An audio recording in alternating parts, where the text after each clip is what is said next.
Mr. Tukul sedikit menengok ke belakang dengan mengunjungi petilasan-petilasan Raja Sumedang Larang. Setelah melewati jalan curam dan berkelok, perjalanan kita kali ini diawali di Dayeuh Luhur. Dayeuh Luhur adalah sebuah komplek pemakaman di puncak Gunung Rengganis. Di area ini terdapat makam Raja terakhir Sumedang Larang, Prabu Gesan Ulun beserta istrinya Eyang Harisbaya. Dayeuh Luhur adalah lokasi terakhir kerajaan Sumedang Larang yang pindah akibat ancaman dari kerajaan lain. Konon lokasi kerajaan ini adalah lokasi paling baik yang didapat dari petunjuk Tuhan melalui sebuah cahaya. Kini tempat ini banyak dikunjungi peziarah yang rela berjalan kaki puluhan kilometer dari tempat tinggal masing-masing demi melakukan tirakat hajat hidup mereka.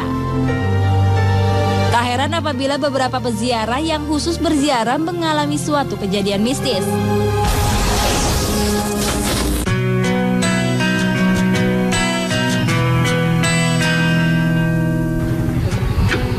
Nih bang. Kok pakai dibayar? Emang saya tukang ojek. Kirain tukang ojek. Wah, kirain tukang ojek. Emang dulu ngojek, sekarang kan ada perubahan. Makasih loh bang. Gak apa-apa, ini berkah dari siapa Darsono ini. Pemirsa, Mr. Tukul jalan-jalan dimanapun Anda berada dari dunia nyata maupun gaib di seluruh alam semesta. Sejarah panjang Sumedang Larang tak dapat dipisahkan dari kiprah Prabu Gesan Ulun dan Patih Sakti Jaya Perkasa. Nah, kita di Dayeuh Luhur, makam Gesan Ulun tuh di mana nih? Sebelah sana. Mana? Penasaran? Pemirsa, seperti apa energi yang ada di makam Gesan Ulun? Jangan kemana-mana, saksikan terus Mr. Tukul jalan-jalan.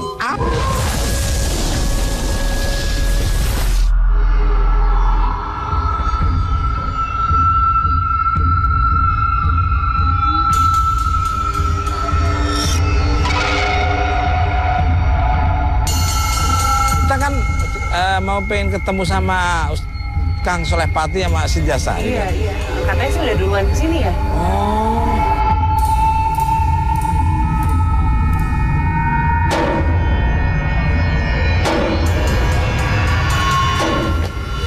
Assalamualaikum. Waalaikumsalam warahmatullahi wabarakatuh. Bisa, artinya ada. Selamat datang Mas Tukul.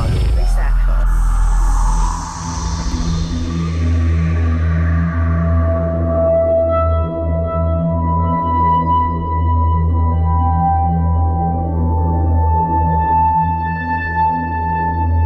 Pemirsa Mr. Tukul jalan-jalan, kita sudah ada di depan makamnya.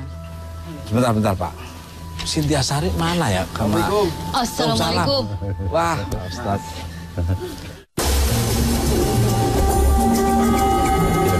Dari mana aja nih? Nunggu kuncen Mas saya, makasih. Nunggu beliau.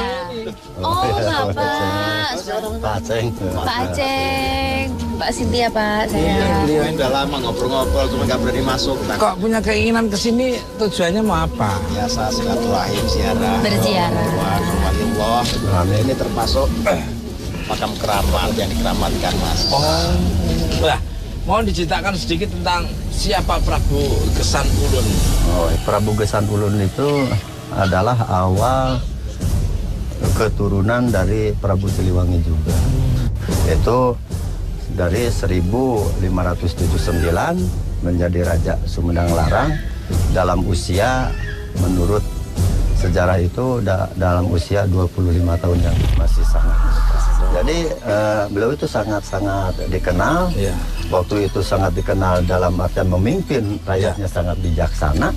Nah, kesininya mungkin dia itu saking harumnya, kadang-kadang aura mereka itu malam Jumat Kliwon kalau dulu itu suka dilihat oleh masyarakat umum. Suka ada nur atau cahaya. Mas, kayaknya Sintia penasaran, Mas. Pengen kok dari tadi kepengen. Bukan masuk. hanya Sintia atau Kang Soleh Pati Risa. Kita jujur aja nyaman di sini, juga kerasan di sini, dan kita penasaran apa yang ada di dalam.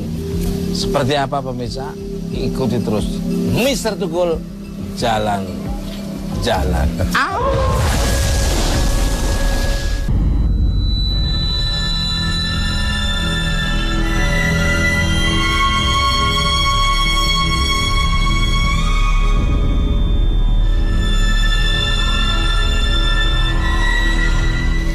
Pak Ustadz dan Mbak Cynthia Salista, Mbak Risa, apa yang dirasakan setelah kita masuk ke dalamnya? Lebih tenang. Kalau Cynthia, jujur tadi ketika di depan pintu, Cynthia merasakan ada satu energi yang besar yang menyelimuti ruangan ini, seperti seperti lutung. Ya memang itu benar Mas, jadi sosok bukan hanya fisiknya yang dirasakan dari lihat orang, tapi hatinya sosok itu. Wah, itu yang bentuk lutung yang memang raksasa. Satu hal lagi yang saya dapatkan bersama Mbak Cynthia tadi di depan situ nunggu Mas Tukul, itu ada rangan seperti macan putih satu, dan kedua dari lingkaran dari makam ini dijaga oleh kuda-kuda putih Mas. Kuda-kuda putih. Iya.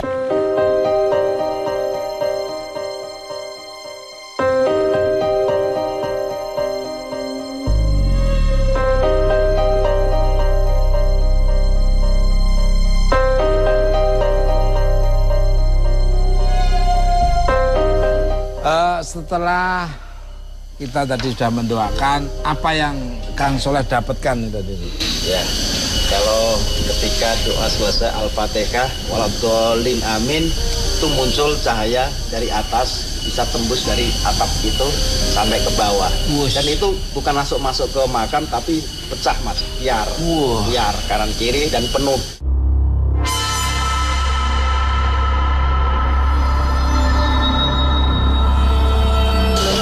Kalau Cynthia ngerasa seperti terenyuh ya Mas? Terenyuh ya? Apa ya, bahasanya terenyuh aja, kayak ngerasa cahaya itu seperti mengenai Cynthia gitu loh. Oke Mbak Risa, apa?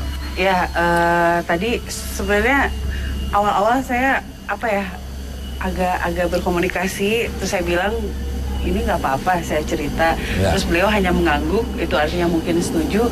Nggak tahu Pak, saya sih ngelihat barusan di situ, di sebelah situ ada laki-laki tinggi sekali dengan pakaian kebesaran.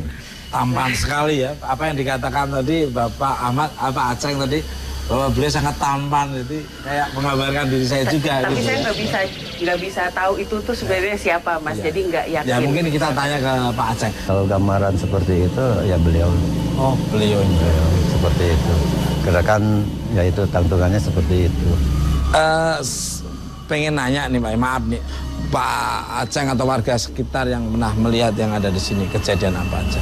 Jadi yang selama saya hampir 30 tahun menjadi juru pelihara sini, 3 kali kejadian yang sangat aneh. Ya. Lagi kita berdoa kayak tadi Mas, berdoa lagi dikir. Ya. Kira-kira jam ginian lah, jam 4 jam 5. Itu muncul nur atau cahaya dari sini. Jadi kelihatan siang juga gitu.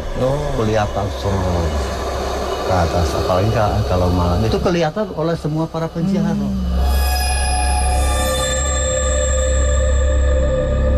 Di tengah-tengah perbincangan seru tentang Prabu Gesan Ulun, tiba-tiba Cynthia Sari mengalami sesuatu.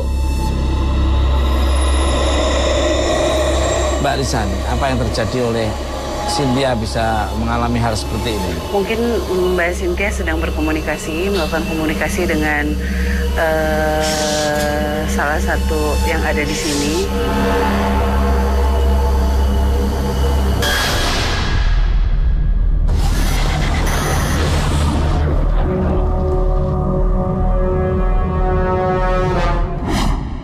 Kenapa ya Mbak Cynthia Sari kok? Jadi seperti yang dikatakan Mbak Tete Risa tadi, ada pria yang tampan sekali, berwibawa. Jadi beliau bercerita tentang masa-masa perjuangannya dahulu ketika membela tanah air kita ini, di tanah tercinta yang di sini, dan beliau begitu bangga walaupun meninggal dalam usia yang mungkin masih tergolong sangat muda.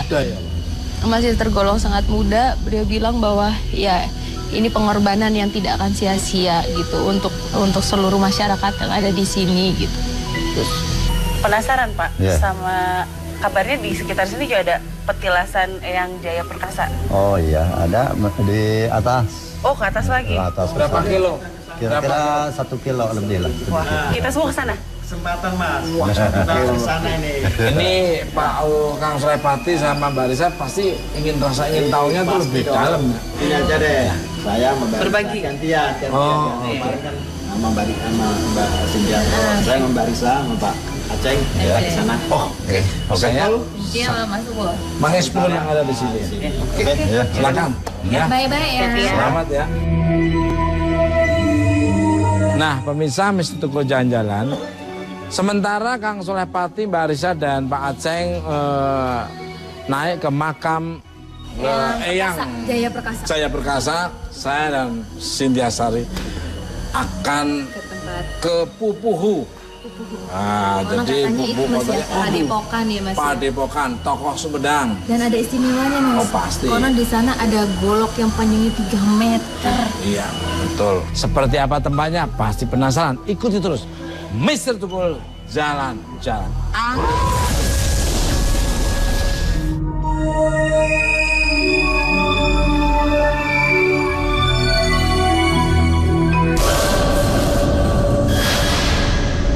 Sekitar 2 km dari makam Prabu Gesan Ulun, Mr. Tukul menyambangi makam Mbah Jaya Perkasa. Beliau adalah patih sakti dari telatah Pajajaran yang mengabdi kepada Prabu Gesan Ulun sebagai penerus kerajaan Pajajaran. Eyang Jaya Perkasa meninggalkan sebuah pohon keramat yang bernama Hanjuang. Pohon yang masih berdiri tegak di daerah Kutamaya ini dipercaya sebagai pohon isyarat maju mundurnya Kerajaan Sumedang Larang di masa pemerintahan Prabu Gesan Ulun. Apabila pohon itu mati, maka Sumedang akan tumbang. Namun sebaliknya, apabila pohon itu hidup, Sumedang akan jaya. Kini jejak beliau masih dapat kita lihat di Dayu Luhur dengan peninggalan sebuah menhir yang konon merupakan tongkat yang dipakai Eyang Jaya Perkasa. Selain itu, terdapat sebuah tempat semedi yang dipercaya sebagai tempat moksa beliau. Area makam ini bertambah mistis dengan adanya larangan memakai batik. Pernah ada kejadian beberapa pengunjung yang sengaja memakai batik mengalami celaka.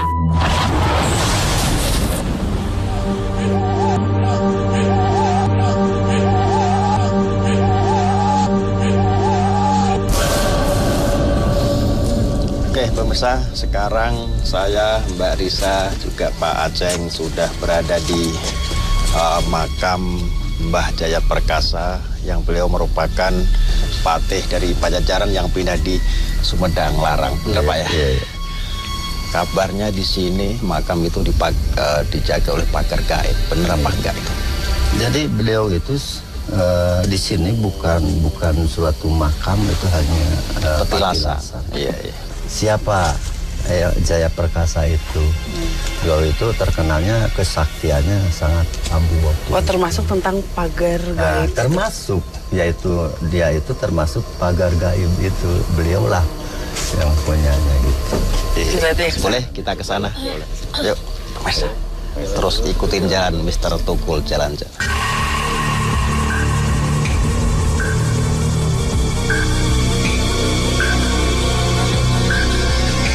Sampai di sini. Iya, ini pemirsa ada tulisan pakaian batik hanya sampai di sini. Dulu dikarenakan Eyang Jaya Perkasa itu tidak suka orang yang suka bohong. Dikarenakan waktu itu banyaknya yang dipakai itu adalah corak batik. Iya. Makanya orang tua itu udah aja macam-macam batik jangan dibawa ke atas. Pernah nggak ada kejadian orang yang bandel mungkin sampai masuk ke sana pakaian batik itu? Kejadiannya itu macam-macam. Ada anak sekolah yang di sini mungkin tadinya main-main gitu, pakai pakaian batik gitu, masuk aja ke dalam. Terus? Dia itu berkata habis itu, kok saya nggak apa-apa pakai batik juga gitu. Iya, iya. Sombong. Pada akhirnya mau pulang di sana di depan itu perasaannya itu tanah itu seperti ada gempa. Ada gempa, akhirnya dia itu seperti ada yang melempar gitu. Pak Ustadz, saya pengen nanya sama Pak Ustadz, gimana perasaan Pak Ustadz udah nyampe sini, apa sih yang dirasain? Saya melihat memang ada seperti kerangkeng yang memagarin. Itu batasannya saya nggak tahu, cuma nggak terbatas antara kita ke kiri sampai kita ke kanan itu seperti nggak ada ujung pangkalnya dari batasan itu sendiri seperti rantai tapi nggak. Persis Pak Ustadz, sama yang saya rasain juga. Kayak ini kayak mungkin kalau masuk ke rumah inilah pintu gerbang rumahnya, benar. Kayak halamannya gitu. Iya, oke mungkin kita lanjutkan. Ke atas aja ya. Ya. Bisa Pak ya. Oke. Zarahir.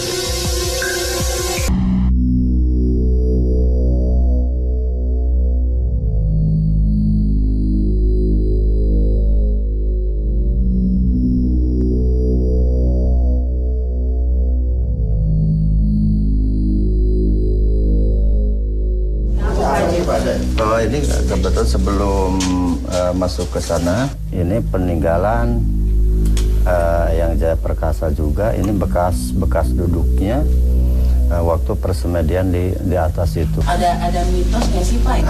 Mitosnya gini, jadi ini batu tadi tergantung ya keyakinan kita. Dulu kalau diangkat secara ringan, insya Allah ini akan apa yang menjadi hajatnya dikabul oleh Allah. Oh, saya cobain dong. Ya, kalau mau coba, Lagi dulu dong. Alhamdulillah Ta'ala aku akan mencoba. Ini juga petilasan dari beliau. Iya. Tidak minta ini itu yang kepada Allah. Iya. Tapi saya akan coba untuk mengangkat. Ya, silakan.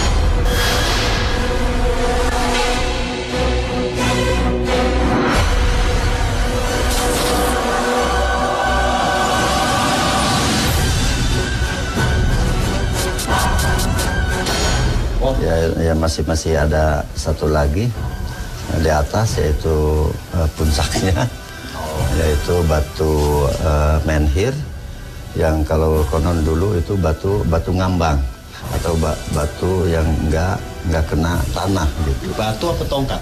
Tongkat itu. Tapi berupa batu. Oh gitu. Kita ke sana aja Pak. Sana. Boleh sekarang kan? Ya, ayo silakan.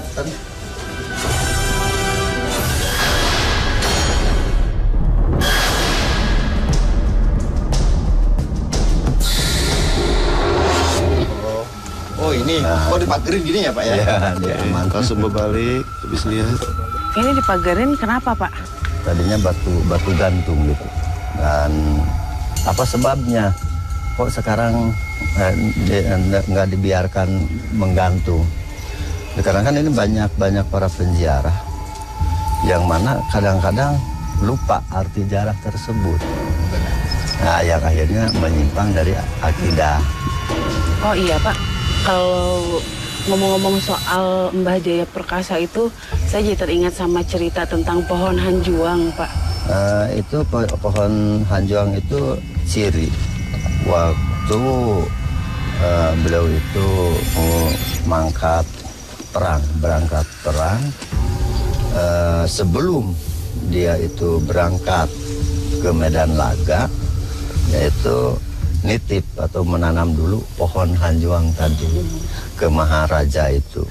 Dan katanya itu dia bicara, kalau saya gugur di medan tempur, ini hanjuang akan layu atau mati.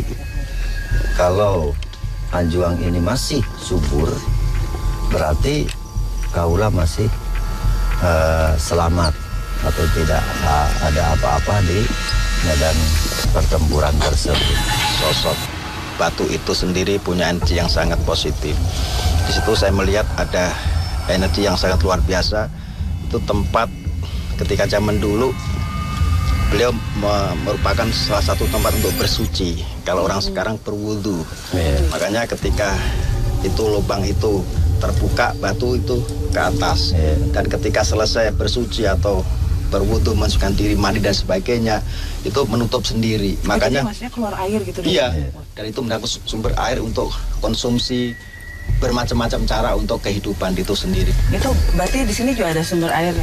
Ya, sumber airnya kalau di sini di bawah.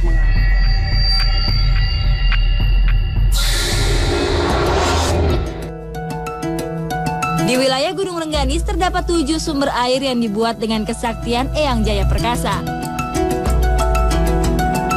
Sumber air itu adalah Ciasihan, Cikajayan, Cikawudukan, Ciderma, Cimencer, dan Cipaingan.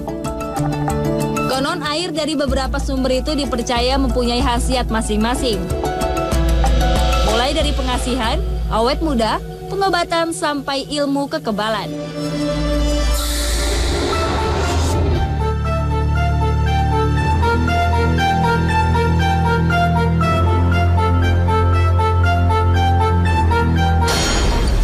Kalau saya lihat sih Pak Ustadz, kayaknya memang ini kan kita berada di puncak ya, Benar. puncak gunung dan sangat wajar kalau tempat ini suci, terus dingin dan sangat cocok untuk dijadikan tempat untuk bertapa, khususnya untuk beliau gitu ya. So, mungkin Pak Ustadz sendiri bisa berkomunikasi dengan siapa tahu memang itu beliau gitu.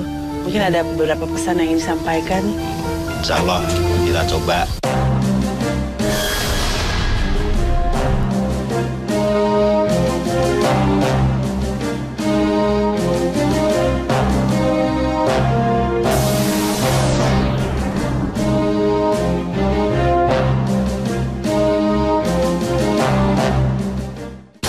Saya komunikasi, ada sosok beliau tidak tampak, artinya tidak bisa menampakkan secara wajar seperti manusia.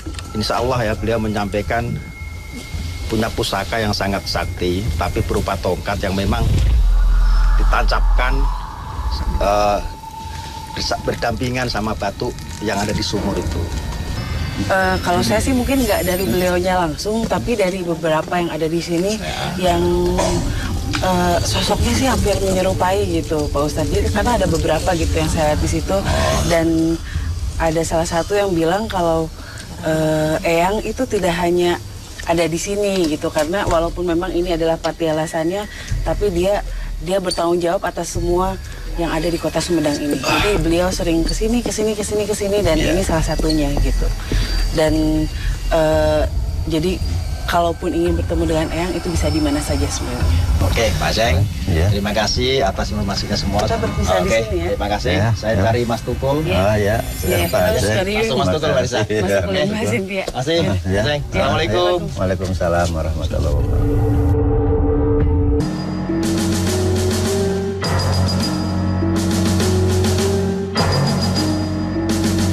Nah, pemirsa Mister Tukul jalan-jalan dimanapun Anda berada dari dunia nyata maupun gaib. Sekarang saya masih bersama Cynthia Sari. dan sekarang saya sudah berada di Padepokan Sumedang Larang. Kabarnya Padepokan ini didirikan oleh seorang tokoh Sumedang. Ada wangsit bahwa beliaunya itu suruh mendirikan satu padepokan karena itu satu perkumpulan untuk para orang-orang Sumedang yang ada di sini ya.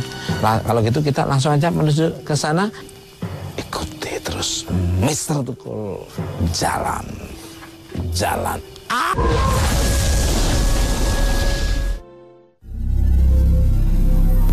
Perjalanan kita lanjutkan ke Padepokan Sumedang Larang milik Ki Asep Yudi Hidayat atau akrab disapa Pupuhu.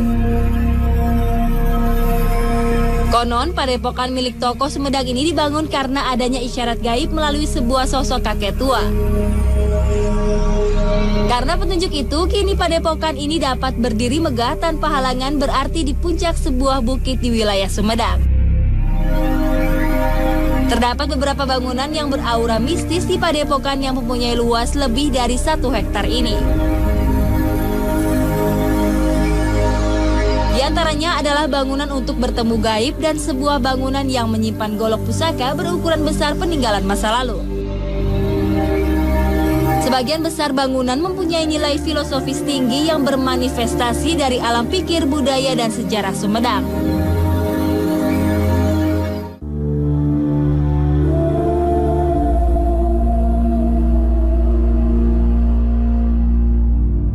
Assalamualaikum warahmatullahi wabarakatuh.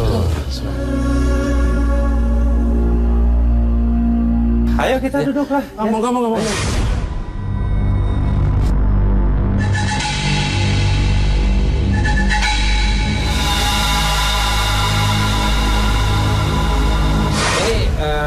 Mohon maaf, ini mau nanya-nanya tentang Padepokan Sumedang Larang nih. Siap.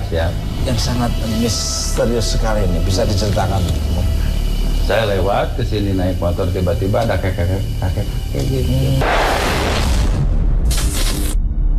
Ya berhenti katanya. Dan ini bahasa Sunda nih ngomongnya. Enggak apa-apa. Daik tuh ngadudukuh di sini, mau nggak mau bikin tempat di sini? Saya nggak tahu itu kakek bener enggaknya. Kata saya mau. Oh ya, besok harus mulai. Wah, dari mana uangnya? Kata aku nggak kerja. Nges bahelah kumangke gitu. Ya gimana besok aja. Bismillah aja saya besoknya naik ke sini. Kakek-kakeknya nggak ada. Saya dari mana nih? Ya akhirnya tiba-tiba inspirasi, ya nemu dapat. Bicara soal kakek-kakek, tadi waktu perjalanan ke sini, di saat tikungan kan kita lihat banyak yang sambut, ya sudah menyambut. Terus ada lagi Cynthia ngelihat kakek-kakek. Aku bilang kakek-kakek, saya bilang tadi ada kakek-kakek di bawah. Di daya itu? Di bawah, sebelum naik ke sini. Assalamualaikum. Yang Sukma Muslih katanya. Oh, yang di bawah masih ada ruang kristal. Ruang kristal itu ya mungkin ya. Kalau satu energi yang masuk ke dalam diri kita ada negatif, di sana bisa dinetralkan kembali. Iya. Di ruang kristal. Kedua, ketiganya ada ruang pertemuan dengan Mas Tukul gitu. Jadi Mas Tukul bisa jadi dua nantinya ketemu. Pemirsa, Mr. Tukul jalan-jalan. Sekarang saya akan menuju ke Batu Kristal. Seperti apa tempatnya dan seperti apa batunya, ikuti terus. Mr. Tukul jalan. Sip.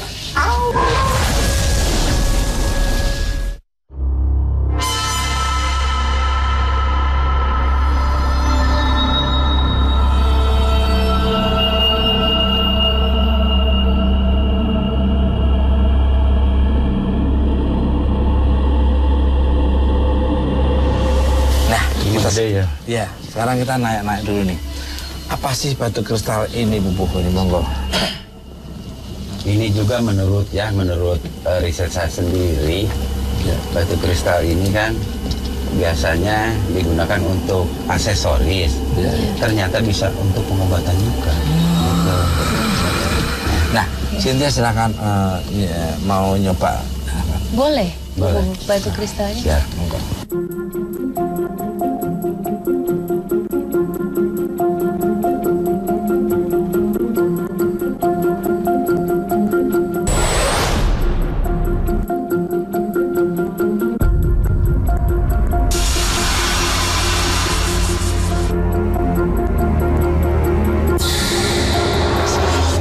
Kenapa dirimu tiba-tiba bisa gerak menggoyang sendiri? Apa yang terjadi?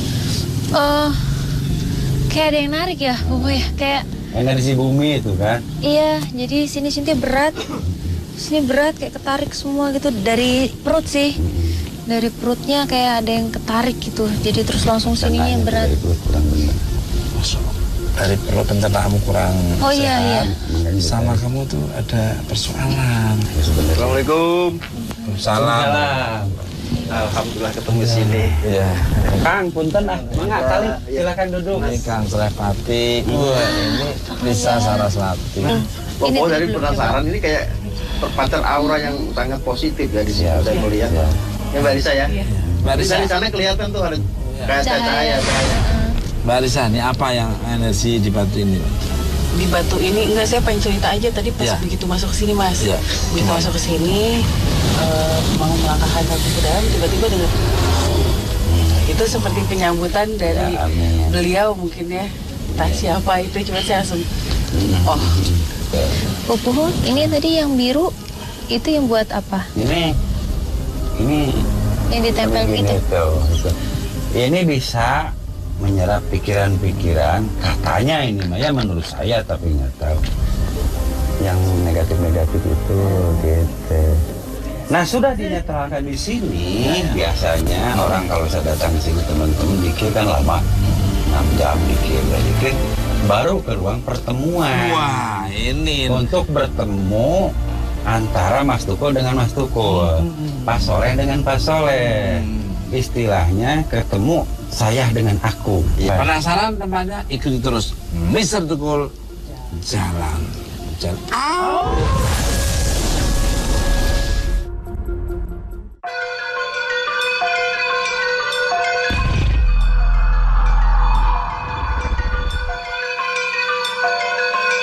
Nah, pemirsa Mister Tukul jalan-jalan dimanapun Anda berada di seluruh alam semesta ini.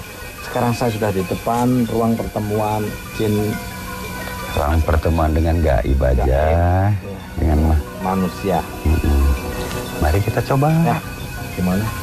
Langsung aja. Tukul duluan. Pemirsa, monggo, jangan langsung aja kita. Ya. Assalamualaikum.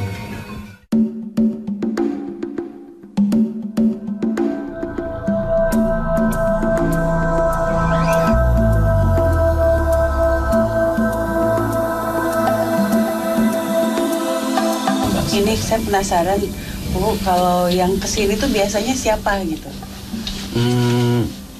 Kalau masuk sini harus izin dulu ya. Saya takutnya kalau lagi meditasi begini, ruh keluar kan, bertemu, takutnya keluar nggak balik lagi. Yang itu yang saya takutkan itu. Pemirsa, Kang Solepati ingin mencoba dan dia membawa kamera sendiri. Ya, apa yang terjadi yang ada di dalam. Monggo, nggak perlu berlama-lama. Ada apa-apa, tanggung jawab sendiri. Teriak aja.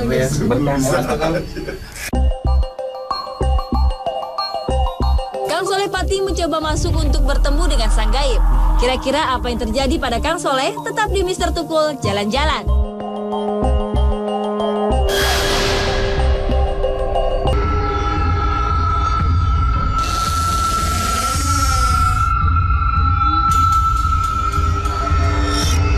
Mister Tukul jalan-jalan, kira-kira nih apa yang akan terjadi yang dialami oleh Kang Solepati, ya?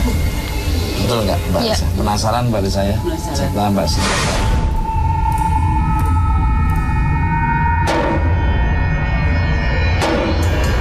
Kang Solepati, ya. Nih pemirsa sudah penasaran nih. Apa yang terjadi nih Kang Solepati? Ya memang ketika masuk itu ruangan sempit sekali, ya, Mas. Saya ibaratkan ini dalam kematian sesaat. Artinya ini yang saya rasakan ketika masuk dan ketika pikiran berlangsung. Saya konsentrasi seperti ada bulatan kecil seperti obat nyamuk gitu. Obat nyamuk kan ada lingkaran gitu kan. Terus menerobos ke ruang tertentu sampai nggak tahu antara ada dan tiada. Di situ muncul angin dari segala 4 macam penjuru, wangi. Nah, di situ ada suara, bau apa, aroma dulu, aroma wangi. Menyengat sekali di hidung ketika saya udah masuk ke dimensi yang bulat itu, ke terowongan terus. Nah, akhirnya saya salam 3 kali, Assalamualaikum, Assalamualaikum, Assalamualaikum. Seperti muncul sosok, tidak ini Mas, tidak kelihatan, tapi itu badannya, bajunya jubah putih. Sepertinya Cynthia Sari tertarik dengan bangunan yang di sebelah ini. Bambu yang di sebelah buku. Nah, Saung Awi ya. Saung Awi. Sekarang kita ke Saung Awi. Seperti apa Saung Awi dan energi apa yang akan dilihat, ikuti terus. Mister Tukul jalan.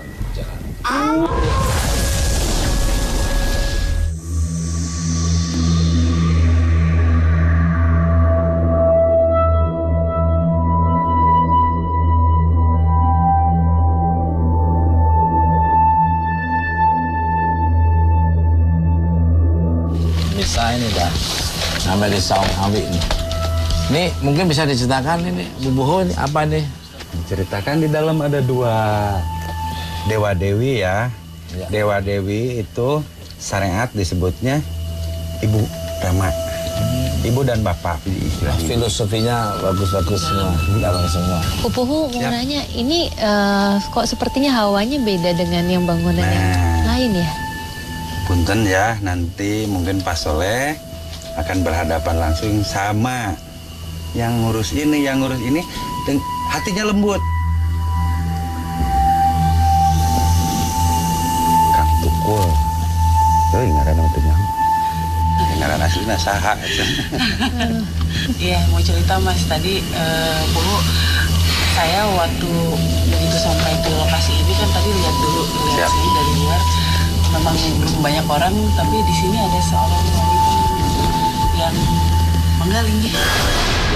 Mas Tukul, Cynthia dengar ada yang nyanyi, tapi nyanyian Sunda apa tuh namanya? Ngidung. Ini cerita saya sendiri dengan disaksikan dengan banyak orang lah waktu itu lagi hajatan. ada 2 orang datang tuh ke Arab-Araban karena dia ngakunya dari Aceh. Gitu. Saya tidak akan bohong dengan mengatakan sumpah ya. Dia persis nih. Tadi Cynthia lihat ada gambar di depannya. Sekilas Cynthia ngeliat ada bayangan beliau di belakang Cynthia. Apa sih? Ya Putri jadi gitu. Terus ngeliat tangannya di sini ya Cynthia. Apa sih? Bu, tadi saya nanya tentang golok besar. Boleh kita langsung ke sana? Boleh, Seth. Oke. Misa, sekarang kita menuju ke aksesoris yang sangat luar biasa panjangnya. Ikuti terus. Misa Tukul, jalan-jalan.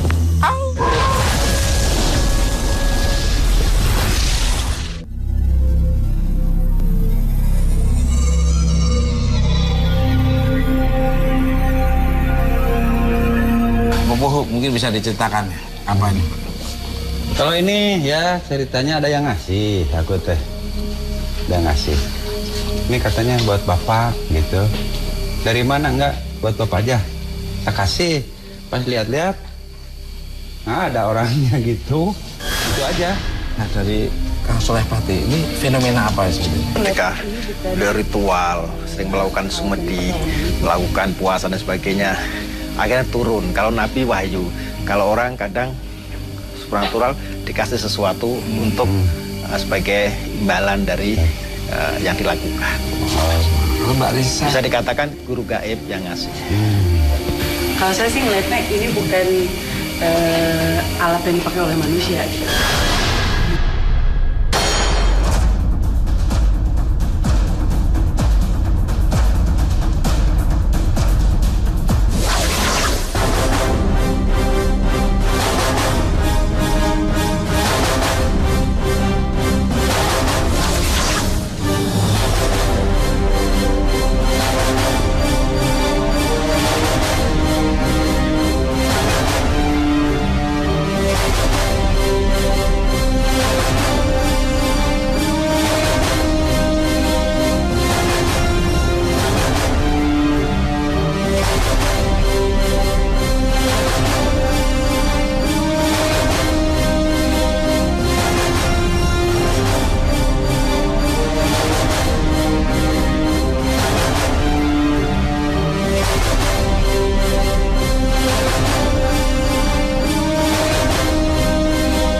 benda-benda busal gini kan harus dirawat ya, ada treatment khusus nggak untuk merawatnya? Dirawat itu supaya nggak berkarat, supaya nggak rusak.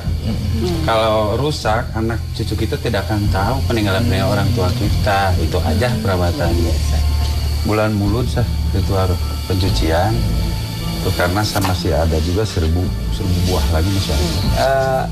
Kang Solepati mungkin akan memvisualkan yang ada di sebelah sini. Harusnya saya udah ngelukis duluan. Tapi ketika Mas Tukul mau datang ke sini, mau lihat pusaka yang sangat besar, saya tertarik. Nah, pemirsa, seperti apa yang nanti energi akan divisualkan oleh kanvas lukisan oleh Kang Solepati. Ikuti terus. Mr. Tukul, jalan.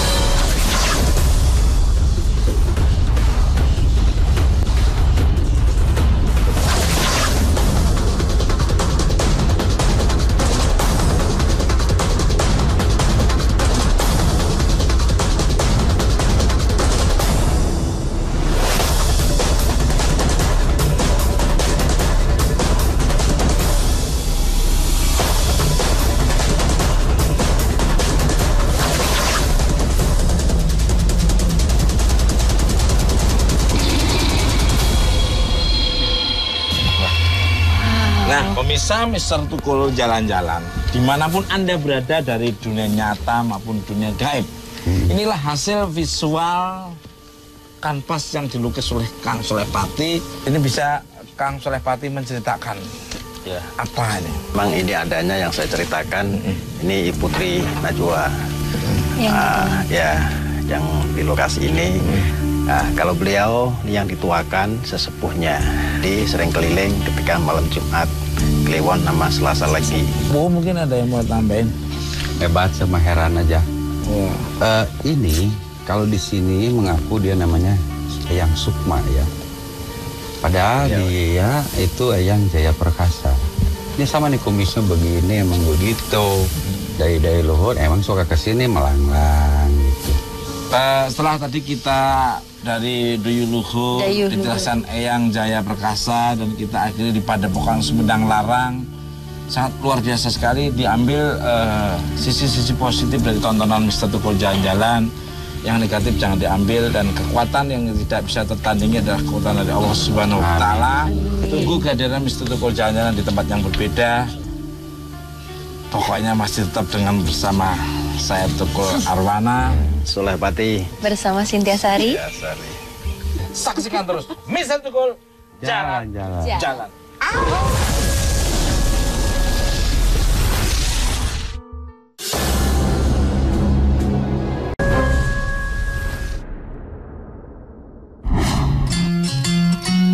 Pemirsa, Sumedang adalah salah satu kabupaten di Indonesia yang mempunyai sejarah panjang.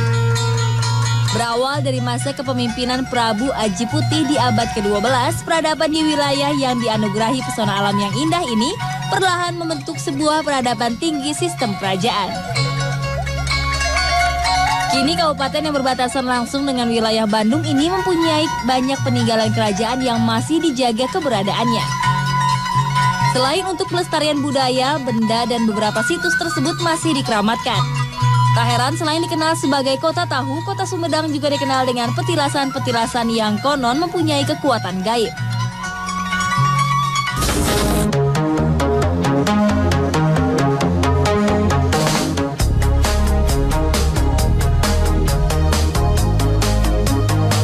Nah, pemirsa, sekarang Cynthia sedang berada di tengah-tengah alun-alun kebanggaan kota Sumedang.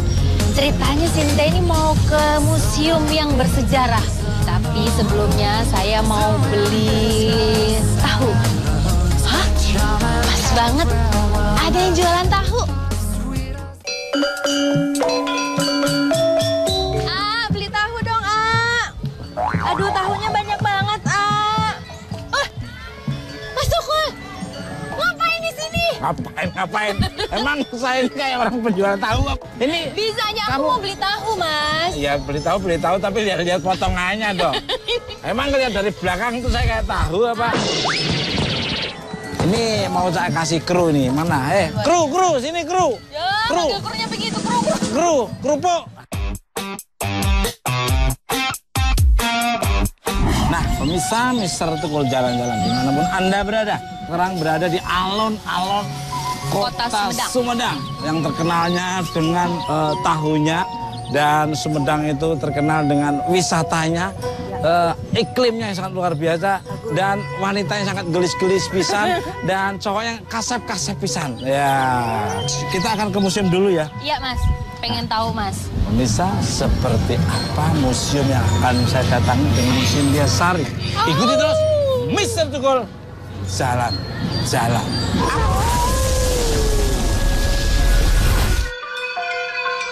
Tepat di tengah-tengah kota Sumedang berdiri sebuah bangunan bercorak Belanda yang masih kokoh. Sekilas bangunan tua memang menimbulkan aura mistis. Namun jauh di balik kesan itu, museum yang bernama Prabu Gesan Ulun ini menyimpan nilai sejarah yang sangat tinggi. Dinamika kerajaan Sumedang Larang terekam manis di area dengan luas 1 hektar lebih ini. Pusaka-pusaka leluhur yang berumur ratusan tahun tersimpan di beberapa gedung yang sengaja diklasifikasikan berdasarkan jenisnya. Di antaranya adalah di gedung kereta. Kita bisa melihat sebuah tunggangan khas Raja-Raja Sumedang yang masih dijaga keasliannya. Selain itu terdapat sebuah gedung pusaka yang menyimpan peninggalan langsung Prabu Siliwangi dari telatah Pajajaran.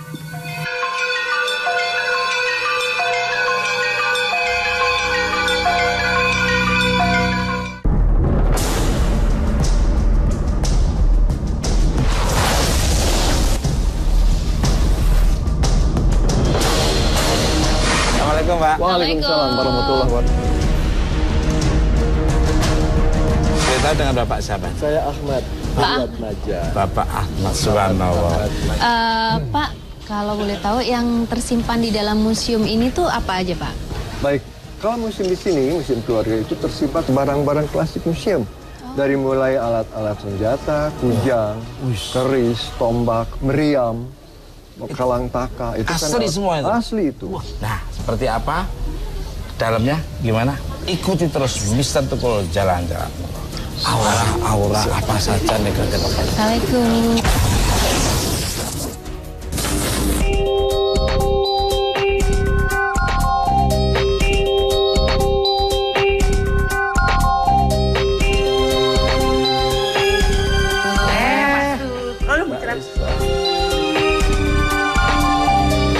Ngapain di sini nih? Tadi habis jalan-jalan, bahkan tadi sempat ke ruangan Gong juga. Pak Ahmad mau nanya, ini kan di sini ada 3 kereta, ya kan?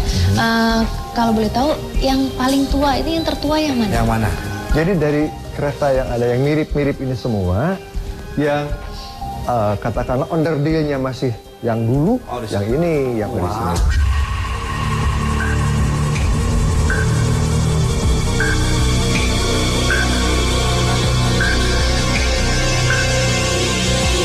Kereta ini mewujudkan 3 binatang mitologis. Paksi, naga, liman. Kenapa paksi? Sebab di sini ada sayap. Burung ya, paksi. Burung. Paksi.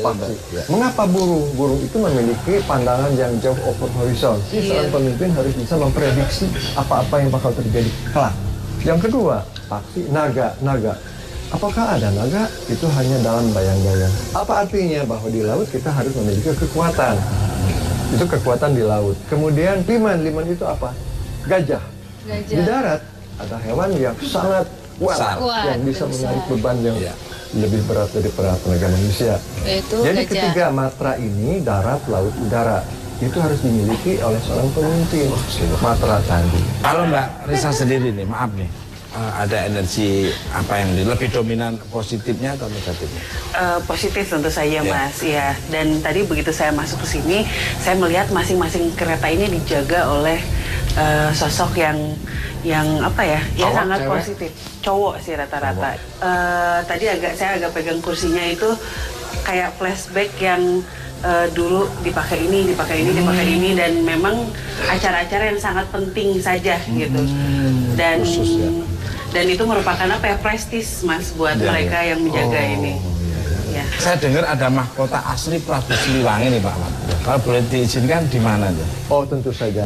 Mari kita lihat di tempat gedung pusaka di mana disimpan ikon dari museum ini, antara lain itu mahkota Bino Kasri. Nah, pemirsa Mister Tukul jalan-jalan dimanapun Anda berada, seperti apa mahkota dari Prabu Siliwangi?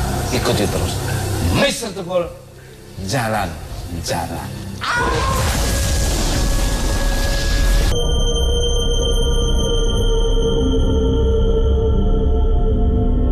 Nah, pemirsa Mister Tukul jalan-jalan dimanapun Anda berada, dari dunia nyata maupun dunia gaib di seluruh alam semesta. Sekarang saya sudah berada di depan tempatnya mahkota Prabu Siliwangi. Nah, pemirsa, kita langsung aja masuk ya. Subhanallah.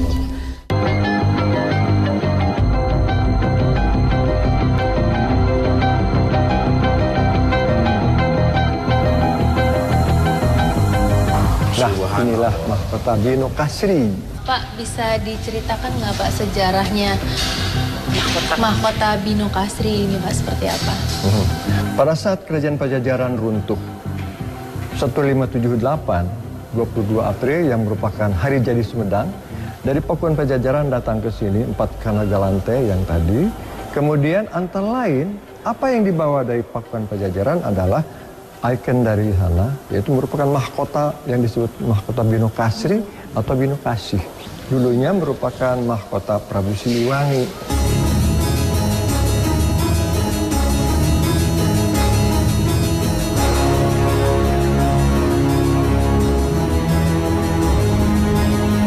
Tadi pada saat kita ngobrol di situ, saya agak-agak lihat ke belakang, itu kayak ada macan besar sekali. Dan Barisa benar ada harimau besar, dan di sini juga ruangan ini seperti kayak dililit ada semacam kayak ular besar gitu, tapi baik gitu, maksudnya apa sih, melindungi tempat ini gitu. Jadi penjagaannya emang benar-benar ekstra. Nah, pemirsa, saya penasaran nih dengan keris naga sastra ini. Yang disebut keris naga sastra yang ini konon dipakai pada saat bertemunya dua tokoh yang kontroversial antara Pangeran Kusumidenata, Bupati Sumedang, yang bertugas untuk melaksanakan pembukaan jalan The Rute Posweg di Cadas Pangeran. Kemudian tokoh yang satunya adalah tokoh yang memerintahkan untuk membuat jalan pos besar, yaitu Gubernur Jenderal Marskal Herman Willem Daendels.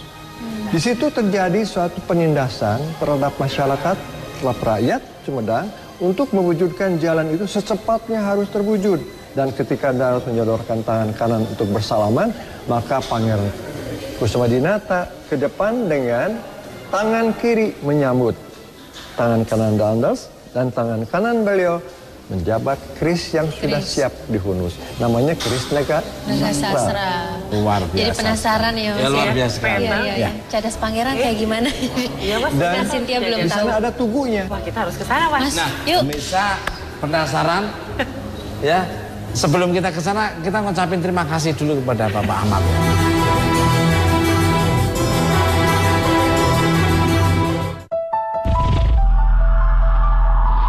Wilayah berbukit, jalan berkelok-kelok, dan medan curam berbatu karang.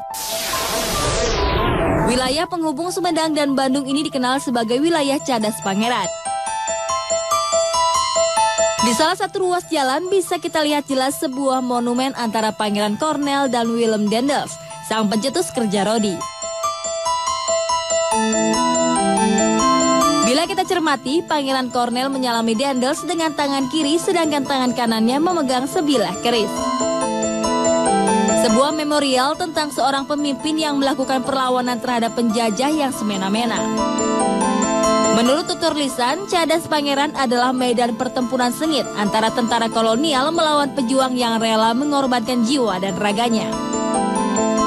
Kini tempat ini dipercaya sebagai tempat keramat yang sering dihubungkan dengan beberapa kejadian mistis.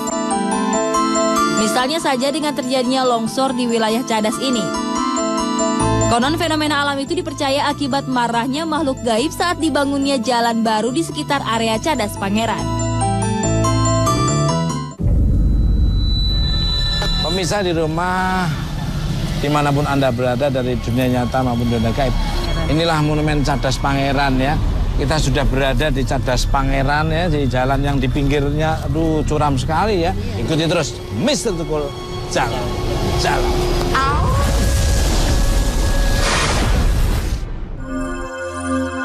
Pangeran Kusumadinata IX atau populer dengan nama Pangeran Cornel adalah Bupati Wedana pada masa penjajahan VOC yang bertalian darah dengan Raja-Raja Sumedang.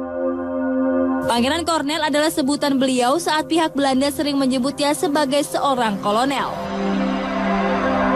Lama-lama rakyat Sumedang pada saat itu memanggil dengan sebutan Cornel. Ia adalah figur heroik penentang kebijakan Daendels yang menyengsarakan rakyat Sumedang. Sebuah perlawanan tanpa kompromi jika menyangkut penindasan terhadap kaula lemah. Kemudian beliau melakukan konfrontasi langsung yang dikenal dengan semboyan, lebih baik gugur bersama-sama sekaligus daripada mengorbankan rakyat Sumedang yang tidak berdosa. Mungkin bisa cerita sedikit nih Mbak Risa, apa yang dirasakan Mbak Risa dan Mbak Cynthia Sari. Terus kenapa jalan itu dibikin dua arah seperti ini? Mungkin Mbak Risa dulu.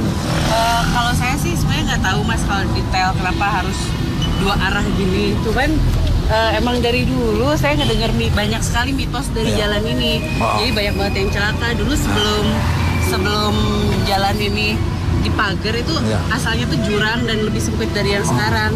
Jadi dari dulu sering banget dengar katanya banyak kecelakaan. Terus ada cerita bahkan yang lihat siluman macan, harimau. Terus suka ada lihat tiba-tiba sapi terbang. Banyak banget. Kalau Mbak Cynthia Sari sendiri apa yang dirasakan? Merinding sih. Kalau Cynthia ngerasainnya banyak lihat darah. Dan dilihat di sebelah situ, kenapa ada jalan dua? Nggak tahu kenapa ya Mas ya, ini dulu tuh juga lalu lintas alam gaib juga. Sehingga mungkin mereka kurang suka kalau ini dijadikan lalu lintas umum juga gitu.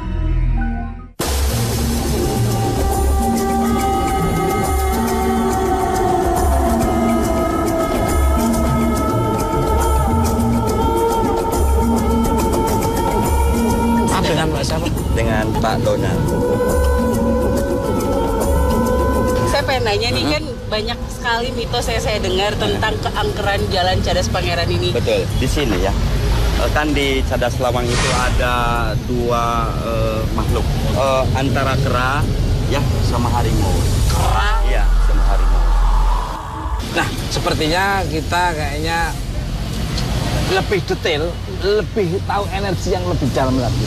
Kita mendekat ke tempat sana.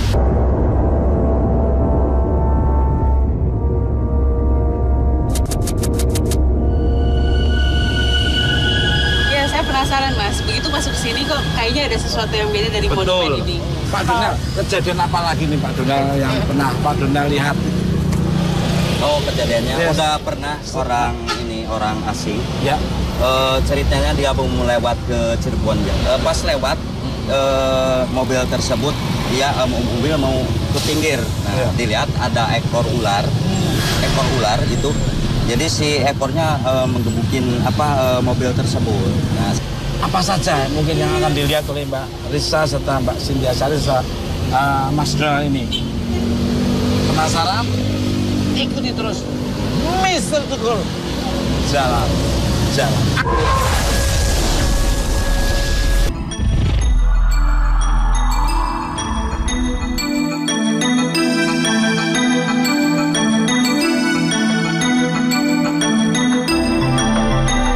Nah, pemirsa Mr. Tukul Jalan-Jalan, sekarang kita sudah di Cadas Lawang ya Pak Donald ya? Betul.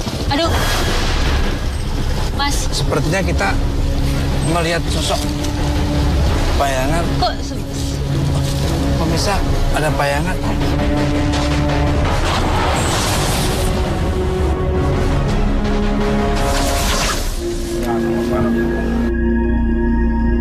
Luar biasa Mas di atas. Kang Solepati itu dari atas tuh apa yang dilihat dan kenapa Kang Solepati tiba-tiba di atas nih? Ada semacam petilasan.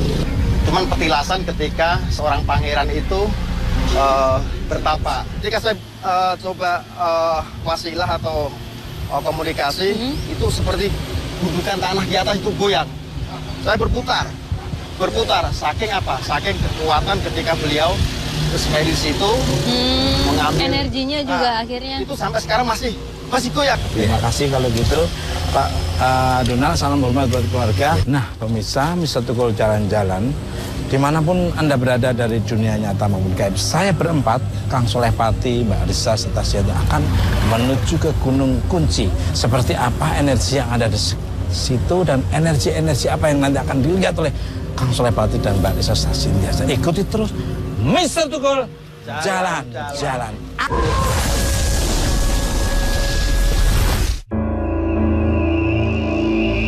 Satu lagi peninggalan kolonial di Sumedang yang tak kalah bernilai sejarah adalah Gunung Kunci. Gunung Kunci sebenarnya hanyalah sebuah bukit kecil di dekat jantung kota Sumedang yang pernah dijadikan benteng pertahanan pasukan Belanda. Sekilas, bukit ini hanyalah sebuah hutan dengan pepohonan pinus yang lebat. Namun siapa sangka, di balik kesunyiannya tersimpan bunker-bunker besar dan lorong panjang bekas pertempuran besar. Sebuah medan peperangan antara pejuang, pasukan kolonial Belanda maupun tentara Jepang yang hendak menguasai wilayah Sumedang. Secara garis besar, bunker dengan luas 0,5 hektar ini terdiri dari 3 lantai. Ruang-ruang setiap lantai memiliki fungsi yang berbeda, mulai dari ruang prajurit, perwira, hingga tahanan. Selain cerita sejarah, di balik tembok beton setebal 1 meter ini meninggalkan cerita pilu perjuangan rakyat dalam mengusir penjajah dari bumi Sumedang.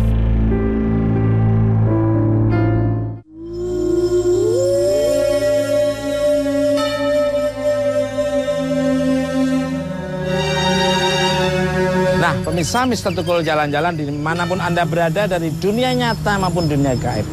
Sekarang kita sudah berada di Gunung Kunci ya. Pasti penasaran ya kenapa dinamakan Gunung Kunci? Ikuti terus Mister Tukul jalan-jalan.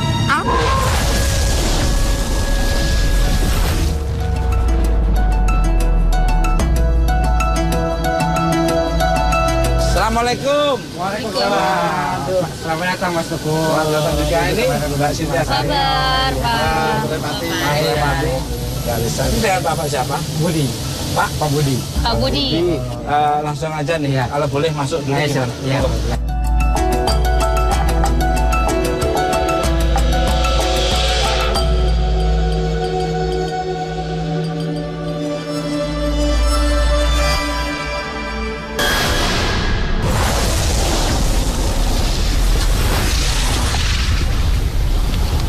Nah, pemirsa Mister Tukul jalan-jalan, kita sudah di depan pintu yang mungkin itu tadi yang bilang Gunung Kunci itu tadi ya. Inilah pintunya, Pak Budi. Iya. Ini kita sudah berempat di sini dan sudah melihat sosok pintu yang lorongnya gelap nih. Kenapa sih dinamakan Gunung Kunci nih Pak Budi? Pak Budi. Ya, dinamakan Gunung Kunci. Memang kalau kita lihat dari strategi militer ini mungkin sebagai pertahanan, kunci pertahanan dari tentara Belanda pada saat itu. Dan kalau kita lihat juga di situ ada lambang 2 kunci. Dan kalau kita lihat denahnya dari atas itu seperti kunci. Kalau kita lihat kunci diginikan. Ini awalnya kok dingin banget ya? Nyala dari sana dingin. Memang energi yang dari gua itu Mas, jadi keluar. Tadi kan ada angin. Ya, Ketiup angin. Sebenarnya perlambang bahwa mereka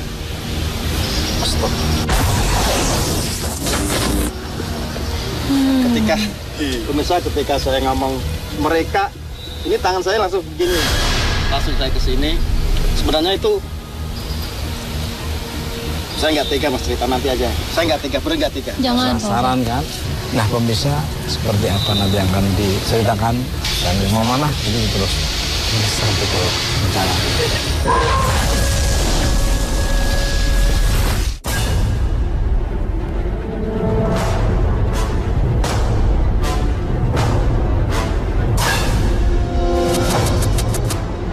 Nah pemirsa, oke, baik silakan. Yang mau duluan.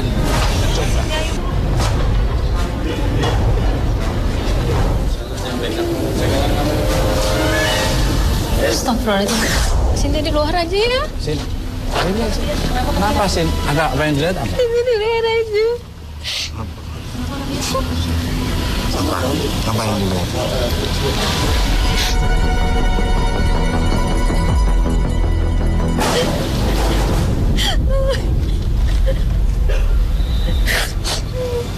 Apa yang dilihat Mas? Apa nih? Anu Kang Solehpati apa nih?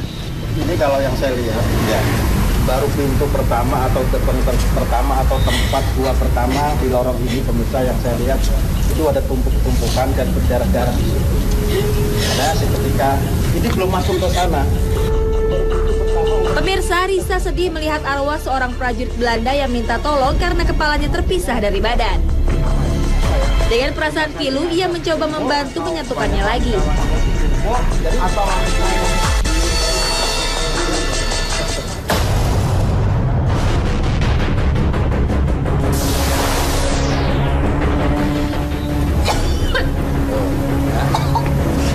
Mbak Risa itu pemirsa, nggak pernah namanya syuting bisa seperti ini. Ini nggak tega banget.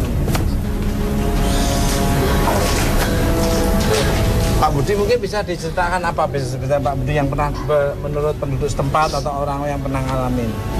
Ya, saya memang kalau lihat di sini itu juga pernah. Selama di sini nggak pernah lihat memang. Tapi di sini pernah pada waktu itu pernah dipakai ruangan di sini. Apa itu? Ya kelihatannya memang ada sosok astral di sini. Bisa kurang paham itu apa yang ada saya katakan. Saya kurang paham itu. Pak Budi aja kayaknya mau mengungkapkan nggak tega. Nggak tahu tadi kayaknya pas flashback itu kayaknya mereka tidak tahu akan diserang. Lalu tiba-tiba datang beberapa orang membawa katana atau samurai.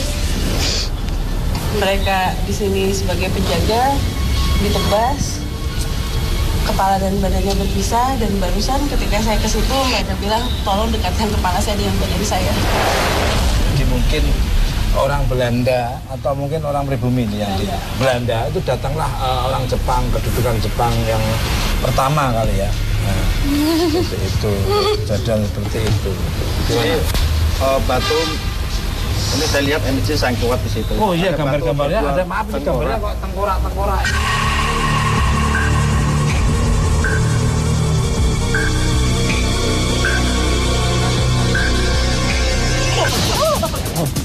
Pemirsa, tiba-tiba Kang Soleh mendapat serangan gaib dari bunker yang lain. Apa yang akan dilakukan Kang Soleh untuk melindungi tim Mr. Tukul dari energi negatif?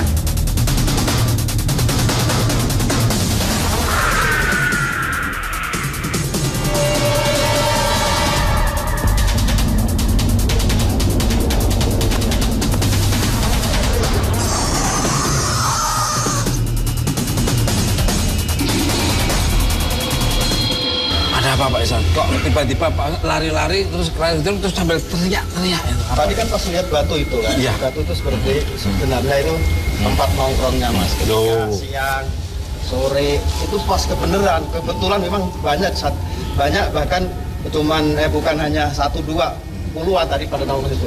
Ketika saya pegang, ternyata artinya menghantam saya. Akhirnya saya terpental sedikit, terus masuk ke situ. Saya kejar ternyata ular itu ratusan ular kecil-kecil Mas. Mas, di situ saya juga ketika saya ada komunikasi di situ, saya melihat suara sumur. Betul. Dan itu lebih bisa, bukan hanya di pintu depan ini, di belakang sumur yang katanya lebih sangat misteri sekali. Dan tadi Kang Sulaiman bercerita aura lewat, dan Mbak Risa melihat saya tahu bahwa saya sudah di samping, tapi ini udah hilang dengan sendirinya. Seperti apa di dalam? Ikuti terus Mr. Tukul. Jalan.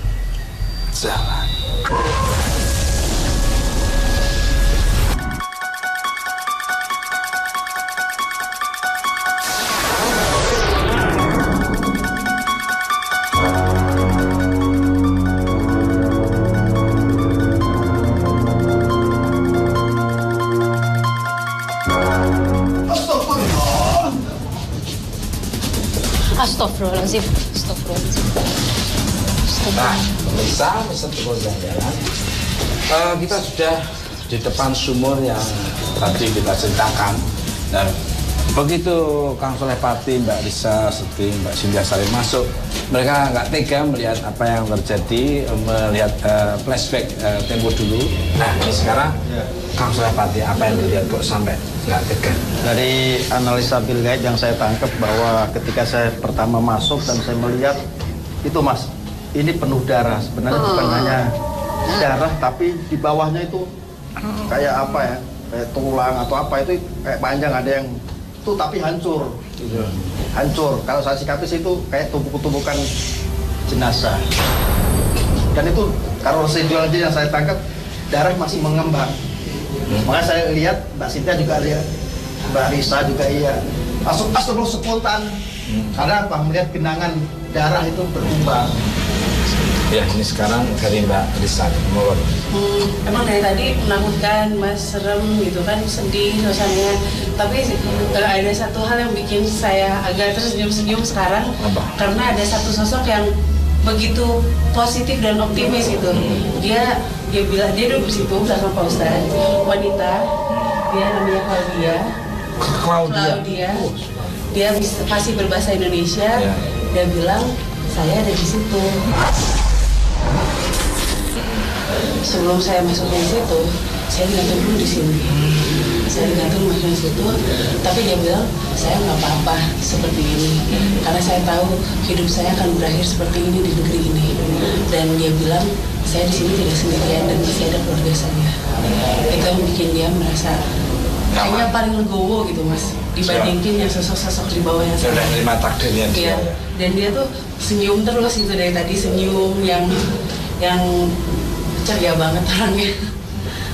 Ya, jadi selain memang di sini itu ada pengkhianat dan lain sebagainya, di sini juga ternyata campur aduk dengan pejuang-pejuang. Makanya tadi Teresa bilang mereka ini mengorbankan nyawanya untuk tanah yang ada di sini, tanah Sumedang tercinta ini. Jadi mereka bangga meninggalnya, walaupun meninggal tapi mereka bangga sudah membela tanah air. Sebenarnya ceritanya seperti itu, cuman tragis banget. Benar-benar pahlawan sejati.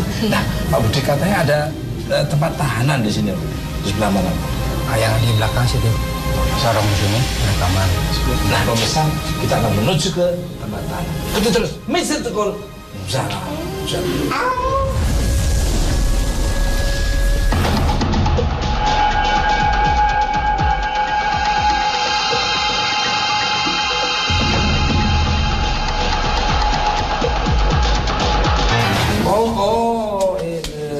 Ini pemirsa, ini ruang tahanan yang kita omongin tadi, dan aromanya tuh maaf ya, aduh. Saya mau lihat. Ini Mbak Lisa udah kuat mau lihat. Apa Kang Solepati yang dilihat kamu?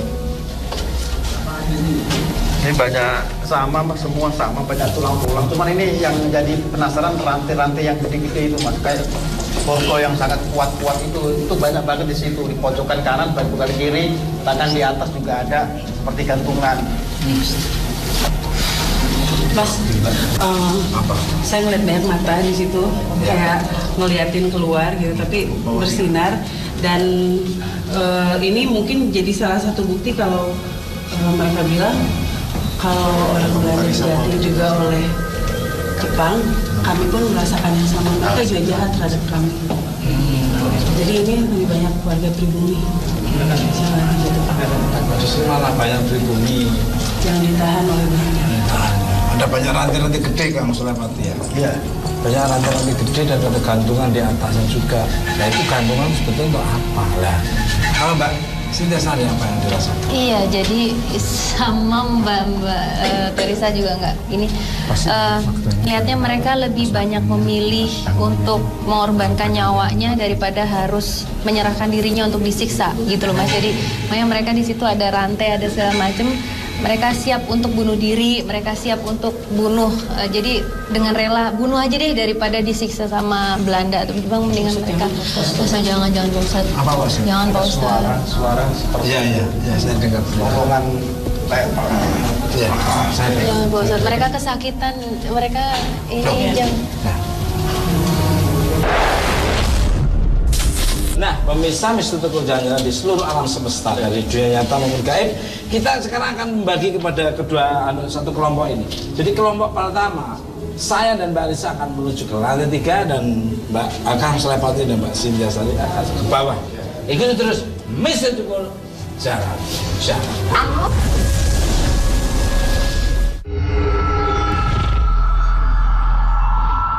Pemirsa, Kang Solepati dan Sintia Sari penasaran dengan sebuah bunker bernama Ruang Mesiu. Konon banyak makhluk astral yang sering melakukan kontak dengan manusia. Hal itu ternyata bukan isapan jempol belaka. Saat ini tim Mr. Tukul hendak masuk ke dalam ruangan. Tanpa sengaja kamera seorang kru menangkap sesosok bayangan wanita. Oke, pemirsa, sekarang saya sama Mbak Sintia sudah di depan ruang misiu, tepatnya dengan kunci Sumedang. Astagfirullahaladzim. Iya. Gede banget matanya. Iya. Ya Allah. Iya, ini yang jaga seperti raksasa. Sebelah kanan matanya cuma satu pemirsa, di tengah. Sebelah kanan saya ada di pintu. Kelihatan cuma mata. Dan saya coba komunikasi agar tidak terjadi apa-apa dan bisa masuk melihat sesuatu yang bisa. Itu ada suara lagi. Tenang.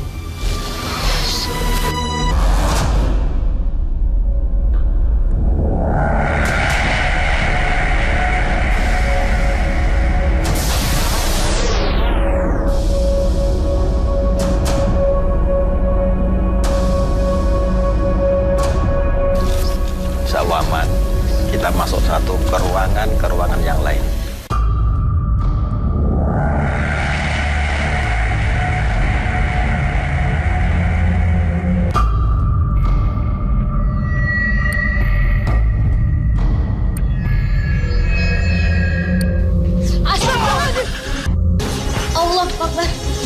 Allah. Bentar. Bisa tuh. Jaga itu. Bentar.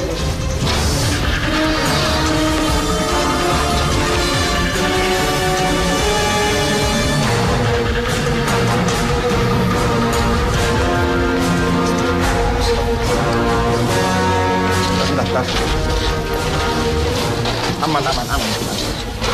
Coba istighfar yang banyak ya.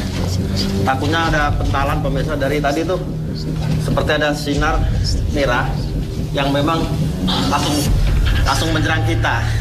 Artinya mereka bukan menyerang tapi kondisi mereka gitu. Kalau nggak kenal langsung ada benturan yang menabrak ke kita gitu. Insya Allah Mbak Sinta sih aman ya. Soalnya dari tadi udah dipagerin, beliau juga udah bisa zikir, baca sholawat dan sebagainya.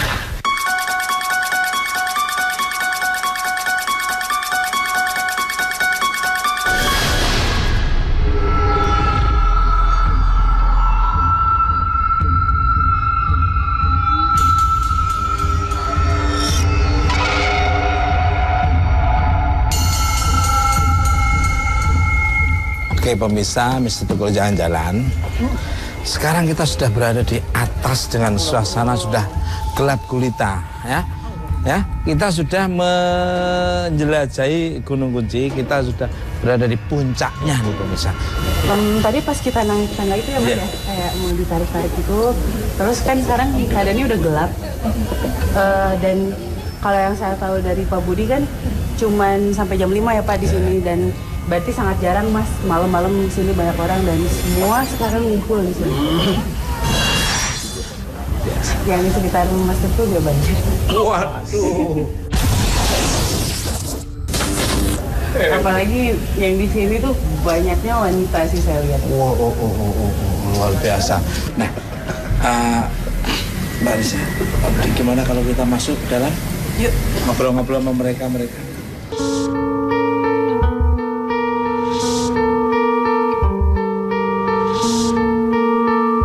Nah, ini kenapa sih Pak Budi jadi reruntuhan gini tuh kenapa?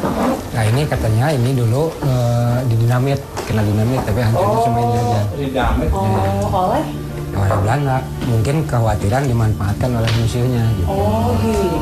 Dirusak sendiri sama Belandanya. Mungkin seharusnya sih Mas kalau di daerah sini kan karena banyak yang terbunuh, banyak yang harusnya kan hawa itu sedih atau menderita atau apa, cuman yang saya dapat informasi dari ini yang tadi ikutin terus nih. Iya, terus tadi ada kilatan kayak ini ya, lampu kecil gitu.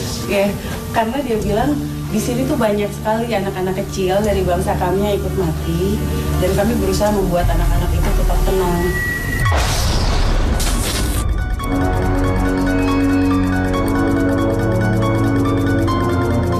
Pak Ustadz sendiri sama Mbak Cynthia lihat apa tuh tadi? Tempat nih Mbak Cynthia biarin dulu. Yang tadi? Barusan. Yang tadi barusan kita sempat masuk ke ruangan yang namanya misiu, Pak.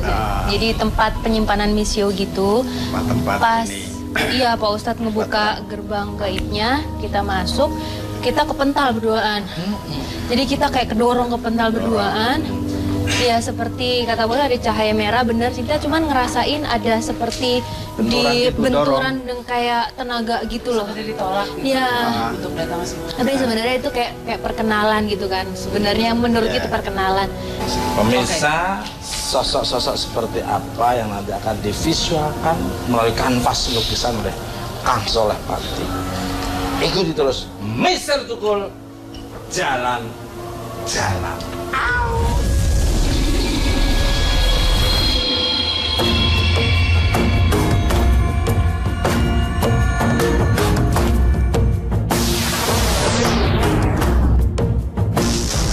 Pemirsa, ternyata Cynthia Sari juga ingin melukis makhluk gaib di sekitar Gunung Kunci ini. Dengan dibantu kekuatan Kang Soleh Pati, indera keenam Cynthia pun menjadi lebih tajam.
pas Mbak Cynthia melukis itu memang Pak Ustadz memang ini ya memberikan suatu ya transfer semacam kodam gitu ke badannya Mbak Cynthia dan tadi makanya Mbak Cynthia jatuh setelah itu ya karena dia belum benar-benar keluar gitu dan memang harus dikeluarkan. Nah, pemirsa, sekarang kita mau nanya kepada intinya, pokok persoalan kok tiba-tiba Cynthia Sari itu bisa tiba-tiba hilang kesadaran. Apa nih sampai hilang kesadaran? Badan tiba-tiba berasa berat, Mas. Berasa berat banget. Terus merasa seperti saya itu ditumpukin banyak orang gitu lah. Pokoknya berat banget.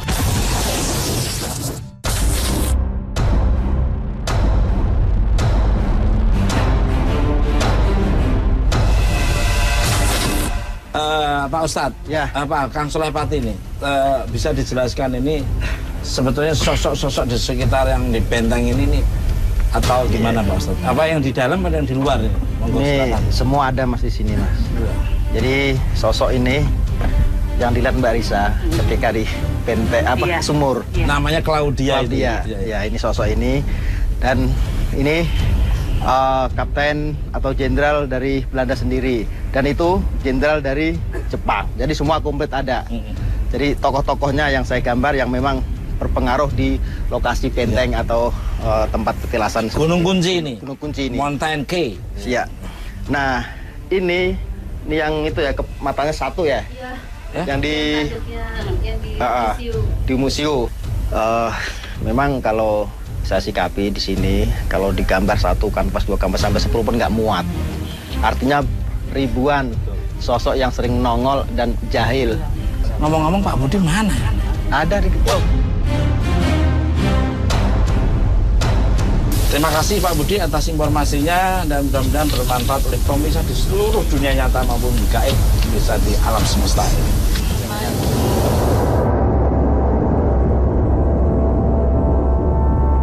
Ambil sisi positif tontonan Mr. Dukun Jaya, yang negatif jangan diambil. Kekuatan yang tidak bisa tertandingi adalah kekuatan dari Allah Subhanahu wa Ta'ala. Ikuti terus Mr. Dukun Jalan-Jalan yang akan menghadirkan tempat-tempat wisata di seluruh Indonesia dan apa yang akan digambar dan visualkan oleh Pak Kang Sulaiman, Mbak Cynthia Sari dan Mbak Risa semuanya. Ikuti terus Mr. Dukun Jalan-Jalan.